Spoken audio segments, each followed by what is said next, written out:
Good evening, everybody. I am Matt Brooks, the CEO of the Republican Jewish Coalition, and we are thrilled to be able to welcome you to a very, very important conversation this evening. Firstly, Lashana Tova, a very healthy new year to everybody, and may everybody be inscribed in the book of life going forward.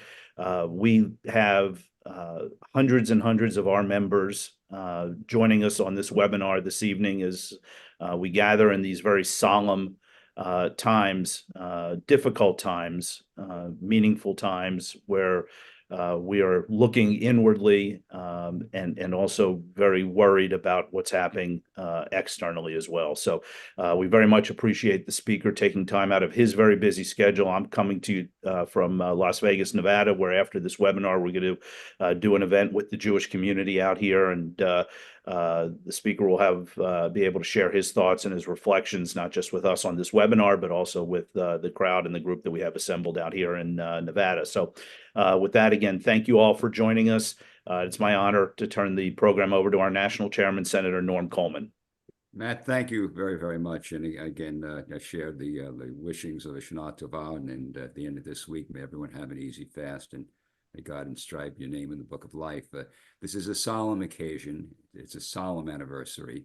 And we're pleased to be here with the speaker, Mike Johnson. And I'm not going to give a long introduction. I just have to say this. The speaker's commitment to Israel, the speaker's commitment to the Jewish people, it's not about politics, not about, where the base is. Though, by the way, the base is with Israel, our base is, unlike, unfortunately, where the Democrats are and where the Hamas wing, their base is going. But this speaker loves Israel and is from his core, his soul. His very first public event after he had become speaker was to be at the RJC, with the RJC in Vegas. And so, Mr. Speaker, we really do thank you for your commitment to the Jewish people, your commitment to Israel.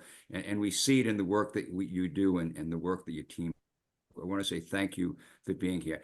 I'm simply going to kind of I'll throw out one question, and then I'm going to just turn it over to you, Mr. Speaker. But yeah, this is a solemn anniversary. This is the greatest massacre of Jews a year ago since the Holocaust. Over 1,200 Israeli men, women, and children were butchered. There's still over 100 hostages, either dead or alive, we don't know. And so the pain continues. And on the other hand, Israel has made significant gains. They kind of dismantled Hamas's military capability. They've wiped out the leadership of Hezbollah. They successfully repelled an Iranian missile attack, over 200 missiles. But what we are seeing is on our colleges and universities, we're seeing an outpouring of anti-Semitism. We see American college students touting terrorist slogans. Clearly, your team has done a tremendous job. At least Stefanik has been, fighting anti-Semitism on college campuses. Talk to us a little bit about the battle that we're facing today with anti-Semitism and what you and your team can do to combat it. Thanks so much, Senator. Thanks, Matt. Thanks to all of you. This is a terrible anniversary to mark. And in some ways, it seems like it was just yesterday that October 7th, the atrocity occurred. And in other ways, it seems like it was a long time ago. But it's been an eternity, of course, for all the families directly affected, for the hostages' families, and of course, all of us, directly or indirectly, that have felt the pain of this terrible event. I want to just say that there's a couple of things that we've learned that we have to remember after October 7. I mean, the first lesson is that we can never let our guard down. We cannot take anti-Semitism and terrorism lightly.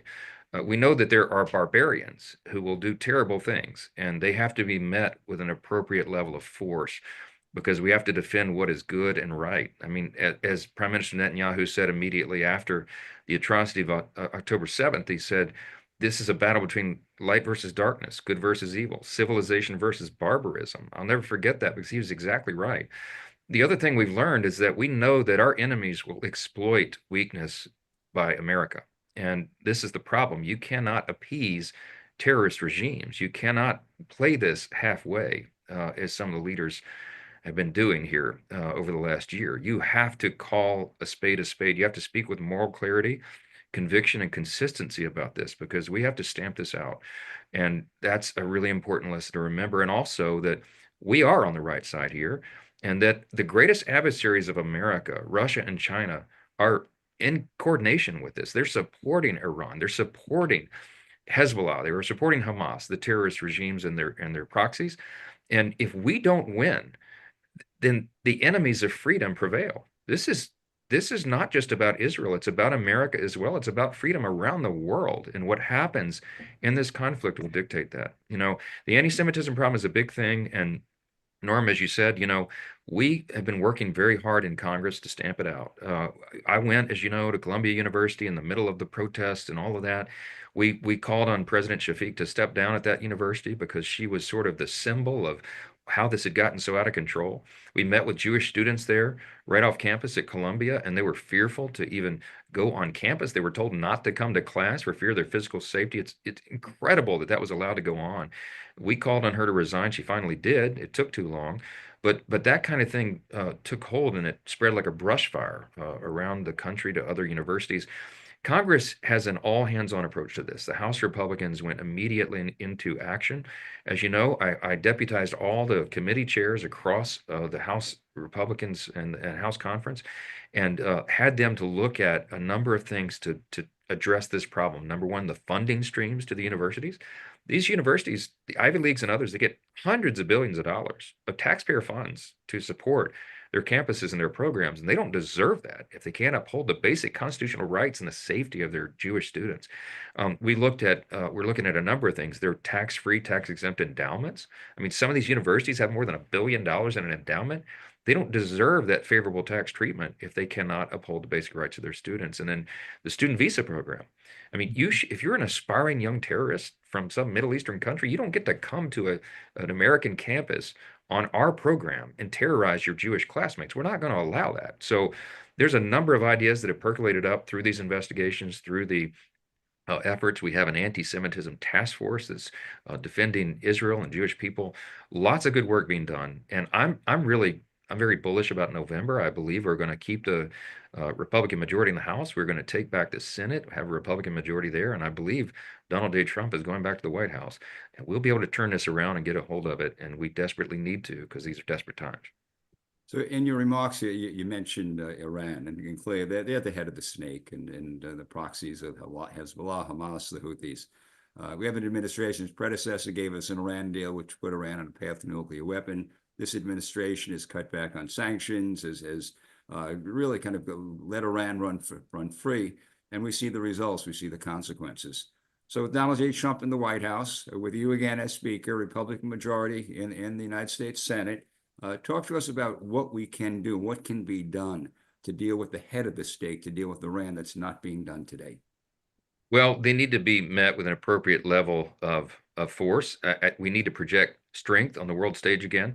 We've not done that for 4 years. We projected exactly the opposite, and that's why our adversaries are seeing this as a moment of opportunity. You could say a lot of things about Donald J. Trump, but what no one can say is that he's predictable, right? There's real value in having a commander in chief at a dangerous time like this, having someone that our adversaries see as unpredictable, that he may indeed be willing to use the appropriate measure of force. That has a great deterring effect, and that's what happened. Of course, this isn't theory. That's what Donald Trump achieved in his first term. We didn't have hot wars around the globe. We didn't have Iran and its proxies, firing on Israel. We didn't have Russia invading Ukraine. We didn't have China with all of its provocations against Taiwan and everybody else, because they feared our commander in chief. Our allies respected him, and our enemies feared him. And there's real value in that. I'm a Reagan Republican. I believe in peace through strength, and we're not doing that. So returning President Trump to the White House, I think will have an immediate effect on these conflicts around the globe, and he will have the necessary backup that he needs in the Congress for us to assert our strength again. I recently had occasion, my first overseas trip as Speaker of the House, because I haven't had time to do it.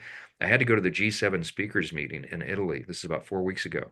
And our allies were there, my counterparts, the speakers of the other parliaments of our closest allies around the world in Europe and elsewhere. And there's a real concern right now. We're at the most dangerous moment we've been at in Senator since post World War II. And they're all counting on us to be strong again. They're hopeful. Some of them won't say it out loud, but they're certainly hoping that Donald Trump gets reelected, because they know to be frank, Kamala Harris as the commander-in-chief of the U.S. military at a time like this is a frightening thought. And so I think that this is a very important election for all the reasons we know. But I think most importantly, perhaps in this moment, is that we have to show Iran who's boss. And I think we will. I think it can't happen soon enough. You think that Donald J. Trump would do what Biden has done, which is tell the Israelis not to strike at Iran's nuclear facilities, not to take out any of their oil fields? Can you even imagine that? No, no way. I mean, Donald Trump would pick up the phone himself and call the Ayatollah and tell him what's going on. That's what you need right now. I mean, you know that the Biden administration and Kamala Harris is being the main participant in this. They've withheld weapon systems. They've withheld the 2,000-pound bombs. By the way, the things that Congress duly voted and enacted to send over, they're thwarting the will of the legislative branch of the government. It's a very serious situation, and their policy of appeasement of Iran is what's gotten us into this situation. Of course, when they waive sanctions and they wouldn't enforce them, that's why Iran has the resources to do what they've done. So you'll get a completely 180-degree difference when we elect Trump again and when the Republicans are back in charge. And I just pray that we can get control of this thing quickly, and I think we can. So, Mr. Speaker, we really do thank you for being here with us tonight on this, again, very solemn anniversary, an anniversary which will never happen again. And certainly with your leadership, we can help assure that doesn't happen again. So I'm going to end you on this question. I'll give you the floor, and then you can close it out. Kamala Harris in 60 Minutes couldn't get herself to say she stands with Prime Minister Netanyahu, the Democratic elected Prime Minister of the State of Israel. And so why don't you tell us, what does it mean to you to say, when you say I stand with Israel, what does that mean to you? What is it that needs to be done? Give life to that expression, I stand with Israel, because certainly this administration hasn't shown that same capacity.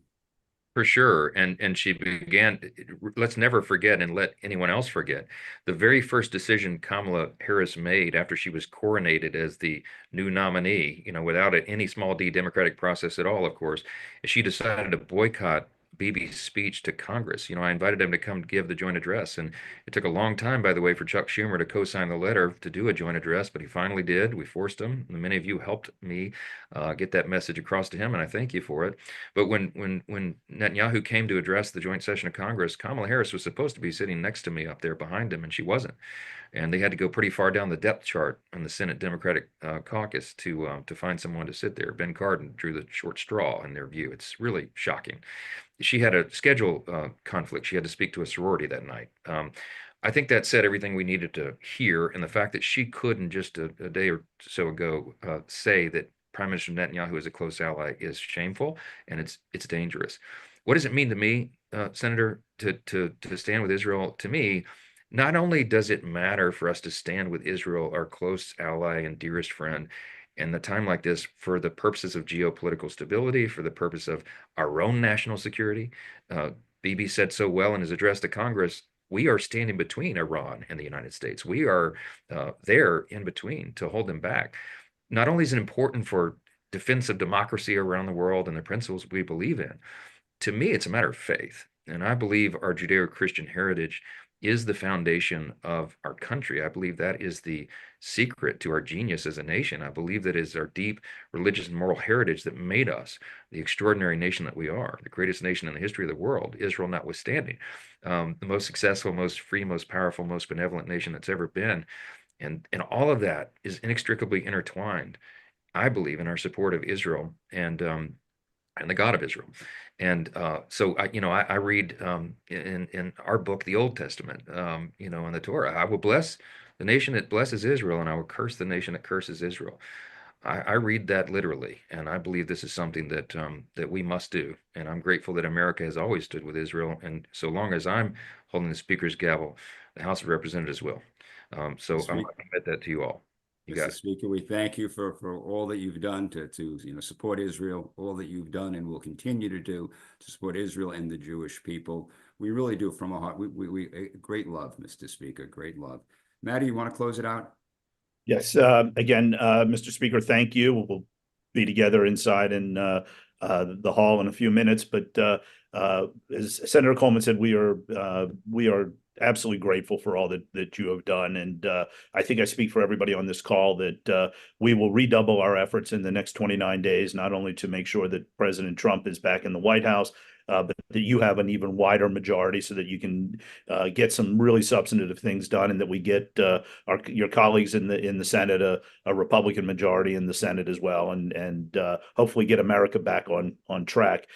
Toward that end, we also have our next webinar is going to be this Wednesday with Kellyanne Conway, who's going to give a strategic overview and her insights on the state of play and what the political map is looking like and where the campaigns are around the country. So that should all have been sent out to everybody with a link and the information. If it isn't, we will be sending out a reminder soon after this call. We hope you can all join us.